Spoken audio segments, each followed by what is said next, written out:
भगवान का नाम हो गया नारायण।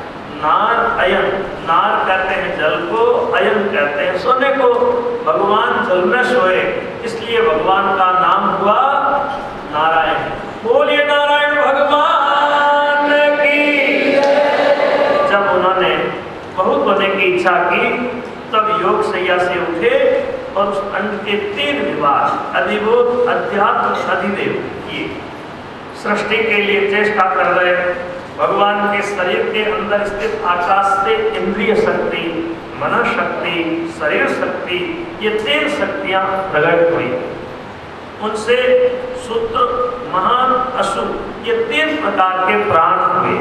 जब प्राण चलने लगा, विराट पुरुष को खाने पीने की इच्छा हुई, तब अंड में से पहले मुख निकला, उसमें तालु अधिभूत हुआ, जिह्वा अध्यात्म इंद्रिय हुई, वरुण देवता अधिदेव हुए और नाना रस विषय हुआ। जब बोलने की इच्छा हुई तब मुख में वाक इंद्रिय हुई, उसके अग्नि देवता हुए और भाषण विषय हुआ। जब गंध ग्रहण करने की इच्छा हुई तब 2 नासिका छिद्र निकले, उनमें घ्राण इंद्रिय हुई, अश्विनी कुमार देवता हुए और गंध विषय हुआ। जब देखने की इच्छा हुई तब 2 नेत्र गोलक निकले, उनमें चक्षु इंद्रिय, सूर्य देवता और रूप विषय हुआ। जब शब्द ग्रहण करने की इच्छा हुई तब 2 कान निकले, उनमें श्रोत्र इंद्रिय, दिग देवता और शब्द विषय हुआ। जब स्पर्श करने की इच्छा हुई तब चमड़ी निकली, उसमें त्वक इंद्रिय, वायु देवता और स्पर्श विषय हुआ। जब खुजलाने की इच्छा हुई तब चमड़ी में रोग इंद्रिय, मयूर देवता और ये खुजलाना विषय हुआ। जब नाना कर्म करने की इच्छा हुई तब ये 2 हाथ निकले, हाथों में बल इंद्रिय, इंद्र देवता और आदान प्रदान ये विषय हुआ। देखो जी, जब चलने की इच्छा हुई तब 2 पैर निकले, पैरों में गति इंद्रिय, विष्णु देवता और आवागमन ये विषय हुआ। जब रति करने की इच्छा हुई तब सिसम निकला, उसमें उपस्थ इंद्रिय, प्रजापति देवता और रति सुख विषय हुआ। जब मल त्यागने की इच्छा हुई तब मल द्वार निकला, उसमें वायु इंद्रिय, मित्र देवता और मल त्याग विषय हुआ। जब एक शरीर से दूसरे शरीर में जाने की इच्छा हुई तब नाभि निकली, उसमें अपान इंद्रिय, मृत्यु देवता और मरण विषय हुआ। जब गंध ग्रहण करने की इच्छा हुई तब कुक्षी निकली, उसमें अंतड़ी इंद्रिय, समुद्र देवता और तुष्टि विषय हुआ। जब पेय पदार्थ ग्रहण करने की इच्छा हुई तब कुक्षी में नाड़ियां इंद्रिय, नदी देवता और पुष्टि विषय हुआ। जब ध्यान करने की इच्छा हुई तब हृदय निकला, उसमें मन इंद्रिय, चंद्र देवता और संकल्प विषय हुआ। यही भगवान का स्थूल रूप है जो पृथ्वी आदि 8 आवरणों से आवृत है। उससे परे एक और सूक्ष्म रूप है जो आदि, मध्य और अंत से रहित, मन और वाणी से परे। ये दोनों ही रूप मायक है। इस प्रकार हमने विराट से जगत की उत्पत्ति का संक्षेप में वर्णन किया। ऋषि लोग सूत जी महाराज के चरणों में कह रहे हैं, महाराज आपने पहले कहा था विदुर जी अपने बंधु बांधवों को छोड़कर तीर्थ यात्रा करने के लिए गए और वहां उन्हें मैत्रेय जी से तत्व ज्ञान मिला। ये विदुर का उनसे कहाँ संवाद हुआ? भगवान के भक्त विदुर जी का चरित्र आप सुनाइए। राजा परीक्षित पूछते हैं, सुखदेव जी महाराज ने जैसा कहा वही प्रश्न मैं आपको राजा के प्रश्न के अनुसार सुना रहा हूँ, सुनो। जब राजा धृतराष्ट्र, यदा राजा स्वसुतान् साधून् पुष्णन् न धर्मेण विनष्ट दृष्टि। जब राजा धृतराष्ट्र अधर्म से अपने बेटों का पोषण करने लगा, पांडु के पुत्र पांडवों को उसने लाख के महल में जलाने का उपक्रम किया। बड़ी सभा में द्रौपदी के केस खींचे, उसको उन पांडवों को लाख के महल में जलाने का उपक्रम किया। वनवास से पांडव आए, बिना लड़ाई सुई की अड़ी टिके उतनी भी वे जगह देने के लिए तैयार नहीं हुए। जब संधि का प्रस्ताव लेकर भगवान आए तो भगवान की बात भी उन्होंने ठुकरा दी। विदुर जी ने युधिष्ठिर जी का भाग युधिष्ठिर जी को देने के लिए कहा और कहा कि शकुनी, दुर्योधन, ये चंडाल चौकड़ी है, इनकी बातों में आप मत आओ। तब दुर्योधन धृतराष्ट्र के सामने विदुर जी का अपमान करता है। ये दासी का बेटा हमारे घर की रोटी खाता है और आज देखो हमारे ऊपर हुकूमत चला रहा है। किसने कहा इसको यहाँ पंचायती करने के लिए? निकालो इसको यहाँ से बाहर। विदुर जी ने देखा ये क्या, राजा के सामने ही हमारा अपमान। एक जगह लिखा है, मन मिले तो मेला कीजिए, चित्त मिले तो चेला, ज्ञान मिले तो सद्गुरु कीजिए, नहीं तो भला अकेला।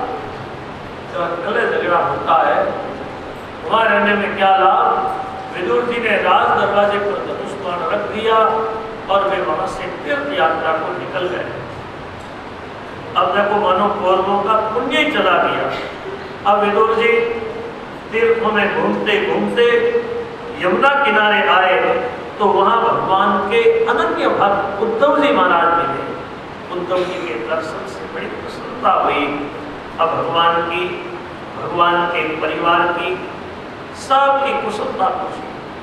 विदुर जी ने कहा, मुझे तो मेरे भाई के ऊपर बड़ा तरस आ रहा है। देखो वो अपने दिवंगत भाई के बेटों के साथ कितना द्रोह कर रहा है। जब मैंने उसको अच्छी बात बताई तो उसने मुझे भी देश निकाला दे दिया। अब कहाँ तक दुख की बातें करें? आज आपके दर्शन से बड़ी प्रसन्नता हुई है, हमें भगवान के चरित्र सुनाओ। और देखो विदुर जी ने उद्धव जी से यहाँ भगवान का चरित्र पूछा तो उद्धव जी महाराज भगवान के ध्यान में मग्न हो गए। क्योंकि जब वे छोटे थे 5 वर्ष के, तब से भगवान की लीलाओं में आनंदित रहते थे। जब खिलौनों से खेलते थे तब से ही वे भगवान की लीला में आनंदित रहते थे। आज भगवान का नाम सुना, ध्यान मग्न हो गए। धीरे धीरे जब बाह्य ज्ञान हुआ तब बोले, विदुर, भगवान श्री कृष्ण रूपी सूर्य अस्त हो गया, अब बंधुओं की क्या कुशलता बताऊं? अभागे यादव भगवान को पहचान नहीं पाए। भगवान का श्री विग्रह इतना सुंदर था कि लोग देख देख करके आश्चर्य करते थे। एक समय भगवान नंद बाबा के घर के आंगन में खेल रहे थे। जब आंगन में उन्होंने अपनी परछाई को देखा, जब परछाई को पकड़ने के लिए दोनों हाथ आगे बढ़ाए, परछाई पकड़ने नहीं आई तो वे माँ का मुंह देख देख करके रोने लगे। हाँ, वो सौंदर्य आज मैं कहाँ ढूंढूं? युधिष्ठिर जी के यज्ञ में भगवान के सुंदर रूप को सब लोगों ने देखा। सब कहने लगे इस मूर्ति की कारीगरी में ब्रह्मा की सारी कारीगरी पूरी हो गई। जब गोपियां किसी काम से घर से बाहर निकलती और कहीं भी कन्हैया को देख लेती, सारा काम धंधा भूल करके टकटकी लगाकर वे लाला को देखती रहती थी। मैं भगवान की लीला को याद करता हूँ तो मुझे दुख के साथ बड़ा आश्चर्य भी होता है कि देखो उन्होंने कंस की जेल में जन्म लिया, जरासंध के डर से वे मथुरा से भागे। उन्होंने उग्रसेन जी को राजगद्दी पर बैठाया और स्वयं नीचे खड़े रहकर, जैसे एक सेवक आज्ञा लेकर के सब काम करता है, वैसे ही वे आज्ञा मांग मांग कर सब काम करते।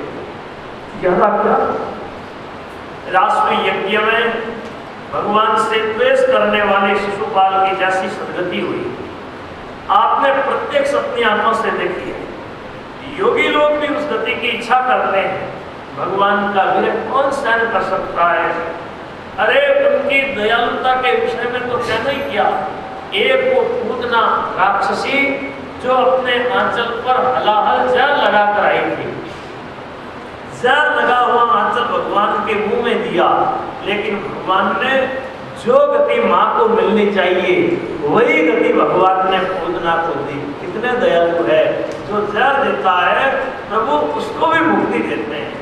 भगवान कहते हैं मुझे कुछ देकर के देखो तो सही। एक महात्मा जी गांव में भिक्षा के लिए जाते हैं तो रास्ते में किसी एक दुष्ट का घर था, वो महात्मा जी को गाली देता है।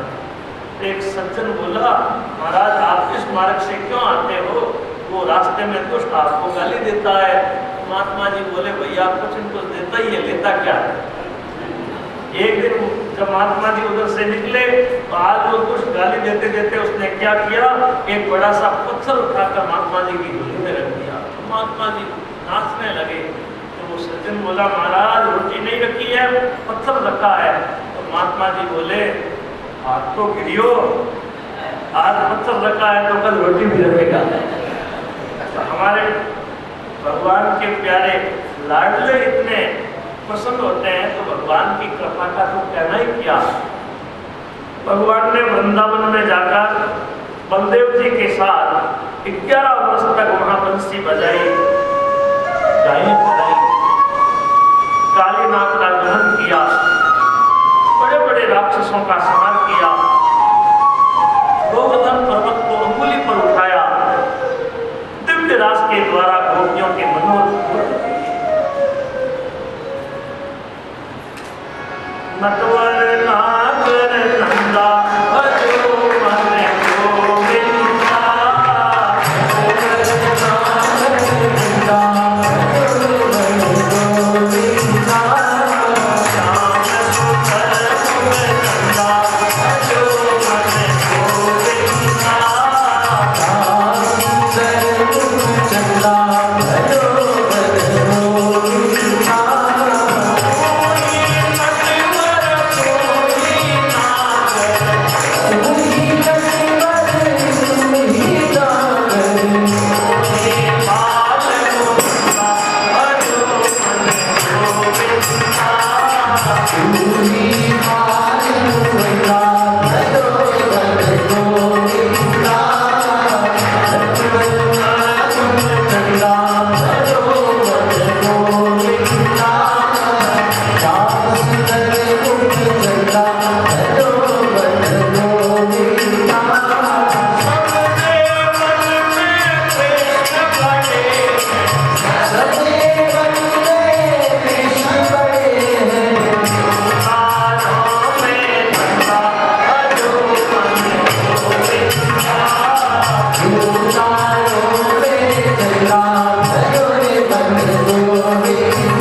Chanda